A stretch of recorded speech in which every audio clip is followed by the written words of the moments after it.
Saya tanya itu dulu, percaya ini firman Allah tidak Alkitab? Oke, saya tanya ya sama Paulus ya. Saya tanya Paulus ya. Paulus yang tertulis di dalam Bible yang merupakan sebagian besar tulisanmu, firman Tuhan bukan? Paulus menjawab dalam 2 Korintus 11 nomor 17, bukan firman Tuhan. Bisa baca itu 2 Korintus 11 nomor 17? 2 Korintus 11 nomor 17. Saya tanya Paulus ini, Paulus, apakah yang tertulis dalam Bible itu adalah firman Tuhan? Paulus menjawab. Kita pakai data itu ya. Paulus menjawab. Nih. Tidak, pertanyaanku tadi bagaimana? Percaya bahwa ini firman Tuhan? Paulus nggak percaya. Paulus saja nggak percaya kalau itu firman Tuhan. Paulus, saya tanya itu. Apakah itu percaya bahwa Alkitab ini firman Allah? Paulus aja nggak percaya kalau itu firman Tuhan itu, apalagi saya. Oh, berarti itu tidak percaya. Silakan turun, kami tidak Paulus ada menentang firman Tuhan. Paulus bilang apa yang aku katakan, aku mengatakan bukan sebagai seorang yang berkata menurut firman Tuhan. Paulus bilang itu bukan firman Tuhan itu. Paulus bilang loh. Firman Tuhan, silakan turun ya dengan hormat. Silakan turun. Paulus katakan itu bukan firman Tuhan itu, Paulus yang bilang. Data dari Alkitab secara khusus dalam kitab Kisah Para Rasul menunjukkan bahwa Paulus itu sebenarnya rasul pendusta. Dan karena itu kekristenan itu tidak lebih dari sebuah iman kepada dusta, karena kekristenan tidak berdiri atas ajaran Yesus, tapi sebaliknya atas ajaran Paulus yang penuh dengan dusta. Jadi sebetulnya ini memang potongan video, ingat potongan video sebetulnya ada kelanjutannya, tapi sengaja saya ngambil potongan ini. Kenapa? Karena memang pada dasarnya mereka ngerti di dalam kitab mereka sendiri itu ada datanya bahwa Paulus itu sebetulnya bukan rasul, dia hanya seorang pendusta. Tetapi kembali lagi, mereka pasti akan tetap mengingkarinya, dan mereka pasti akan tetap menggunakan berbagai macam dalil dan dalih yang memang tidak bersumber dari kitab suci mereka sendiri, bahwa mereka akan membenarkan, bagaimanapun tetap mereka akan membenarkan Paulus. Itu sama saja ketika mereka mendirikan doktrin Trinitas. Itu Yesus gak pernah ngajarin, di dalam kitab mereka juga gak ada, tapi mereka akan tetap ngotot bahwa Trinitas itu adalah ajaran yang dibawa oleh Yesus. Gitu aja. Assalamualaikum warahmatullahi wabarakatuh. Apa kabar Coffeezen semuanya? Semoga kita selalu dalam lindungan Allah Subhanahu wa taala. Hidup muslim, mati muslim. Kita hidup waras, mati juga waras. Coffeezen semuanya. Begini. Jadi ketika kita berbicara tentang orang-orang yang mengubah isi kitab yang telah ditinggalkan oleh para nabi, yang dulu diturunkan oleh Allah Subhanahu wa taala sebagai petunjuk bagi manusia, maka Allah menyebutkan, فَوَيْلٌ لِلَّذِينَ يَكْتُبُونَ الْكِتَابَ بِأَيْدِيهِمْ ثُمَّ يَقُولُونَ هَذَا مِنْ عِنْدِ اللَّهِ لِيَشْتَرُوا بِهِ ثَمَنًا قَلِيلًا فَوَيْلٌ لَهُمْ مِمَّا كَتَبَتْ أَيْدِيهِمْ وَوَيْلٌ لَهُمْ مِمَّا يَكْسِبُونَ. Allah menyampaikan bahwa celakalah orang-orang yang menuliskan kitab-kitab suci yang mereka tulis dengan kedua tangan mereka sendiri, kemudian mereka mengatakan hadza min indillah, tulisan ini adalah wahyu dari Allah Subhanahu wa taala, padahal mereka yang menuliskannya dengan tangan mereka sendiri. Liyashtaru bihi samanan qalila, mereka menggunakan itu hanya untuk mencari kesenangan semata, menjual ayat-ayat Allah itu, menjual ayat-ayat palsu itu dengan atas nama Allah dengan harga yang murah. Fawailul lahum mimma katabat aydihim, maka celakalah mereka itu atas apa yang mereka tulis dengan tangan mereka. Wa wailul lahum mimma yaksibun, dan celakalah mereka atas apa yang mereka usahakan. Coffeezen semuanya, salah satu dalam sejarah Islam yang ditulis sebagai pelenceng atau orang yang membengkokkan ajaran Nabi Isa alaihissalam adalah Saulus, atau kita kenal sebagai Paulus. Nama aslinya Saulus, kemudian terkenal sebagai Paulus. Dialah yang memperkenalkan kepada manusia doktrin bahwa Yesus atau Nabi Isa alaihissalam itu adalah Tuhan itu sendiri yang menjelma menjadi manusia. Pada saat itu belum ada konsep Trinitas. Konsep Trinitas itu muncul setelah Ya, beberapa ratus tahun setelah kematian Saulus. Jadi tidak pada saat itu konsep Trinitas muncul, tetapi memang pondasinya itu dibuat oleh Saulus atau Paulus. Nah, Kofizen semuanya, sebetulnya bukan hanya di dalam Al-Quran saja, di dalam Bible sendiri Yesus sudah memperingatkan umatnya, Yesus sudah memperingatkan pengikut-pengikutnya bahwa nanti akan ada muncul yang disebut sebagai nabi palsu, dan dia itu mengaku sebagai domba. Ingat, nabi palsu yang mengumpul bersama domba-domba dan dia mengaku domba. Orang-orang Kristen mengatakan bahwa yang dimaksud nabi palsu adalah Nabi Muhammad. Nanti dulu, kapan Nabi Muhammad pernah menjadi orang Kristen? Kapan Nabi Muhammad pernah mengakui dirinya mengikuti ajaran Nabi Isa? Pernah mengikuti agamanya Nabi Isa atau Kristen atau Nasrani? Pernah nggak? Nggak pernah. Nabi Muhammad Shallallahu Alaihi Wasallam tidak pernah menjadi orang Nasrani, tidak pernah menjadi orang Kristen seumur hidupnya. Jadi ketika ayat itu mengatakan bahwa serigala berbulu domba atau nabi-nabi palsu itu muncul dari domba, muncul dari kalangan domba, bukan Nabi Muhammad. Karena Nabi Muhammad tidak pernah menjadi orang Kristen, tidak pernah menjadi orang Nasrani. Tetapi memang orang itu muncul, dia mengaku sebagai domba, dan memang muncul bersama domba-domba. Siapa? Saulus. Dia lahir sebagai orang Yahudi.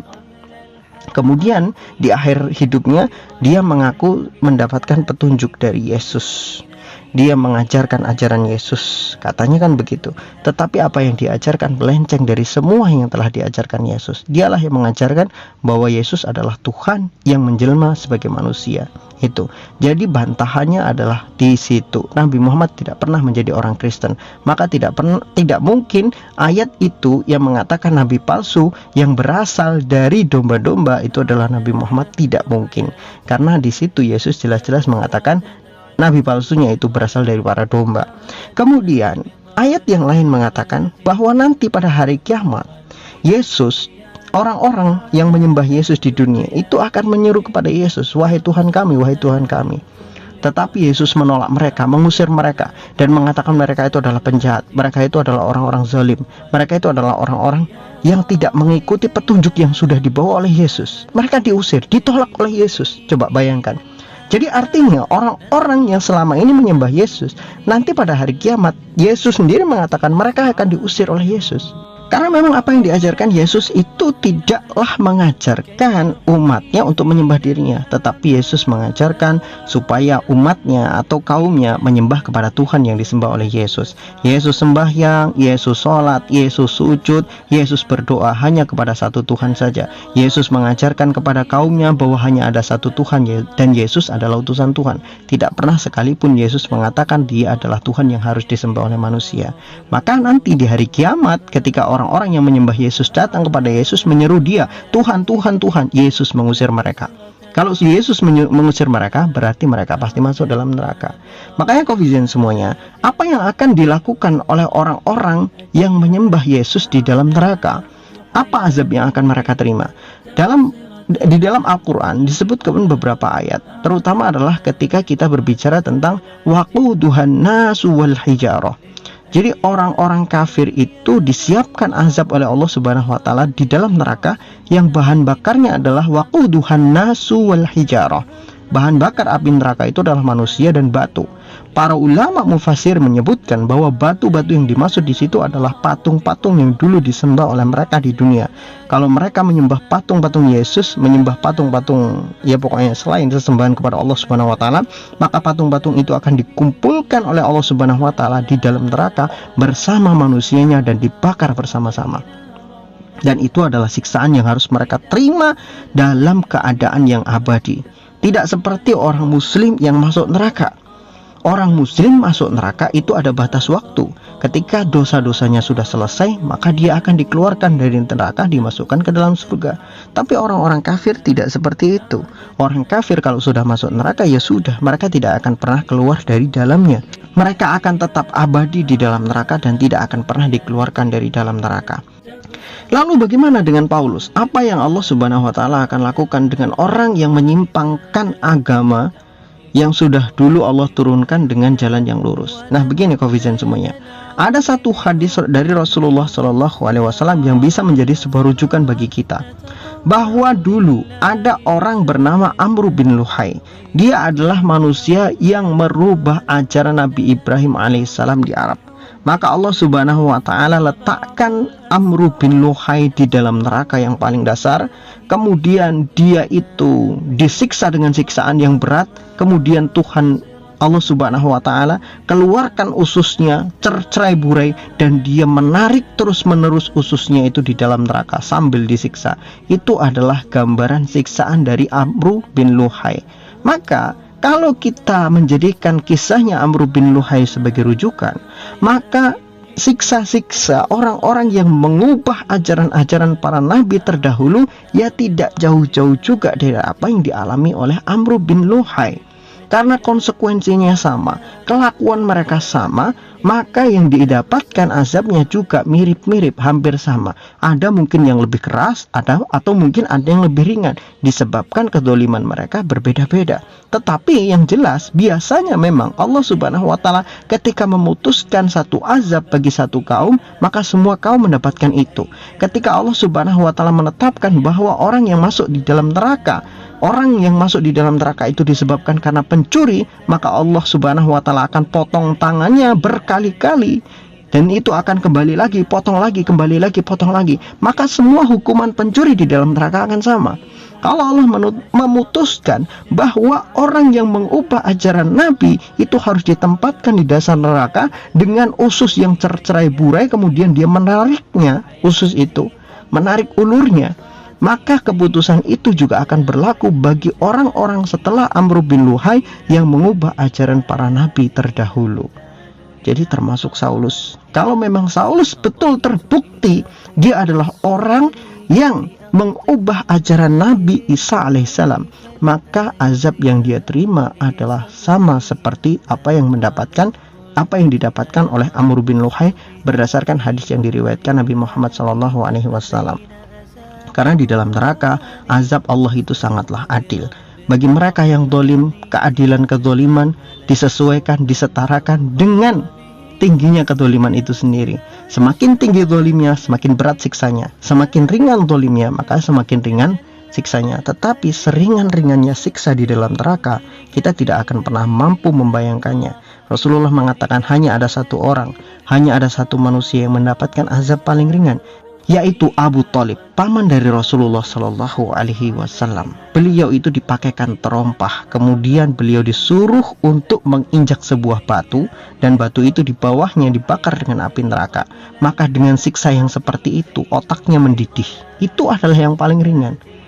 Itu aja kita sudah nggak nyampe bagaimana memahaminya. Apalagi yang, ya mohon maaf, siksa-siksa yang agak berat di neraka yang terbawah. Wah, kita gak akan pernah bisa membayangkan seperti apa. Yang ringan saja seperti seperti Abu Thalib, itu saja sudah tidak bisa kita bayangkan bagaimana rasa sakitnya. Bagaimana dengan siksaan orang-orang zalim yang ada di neraka. Makanya kita berlindung kepada Allah Subhanahu wa taala dari siksa neraka dan berharap Allah memasukkan kita semuanya ke dalam surga tanpa masuk neraka. Wallahu a'lam bishawab. Semoga bermanfaat.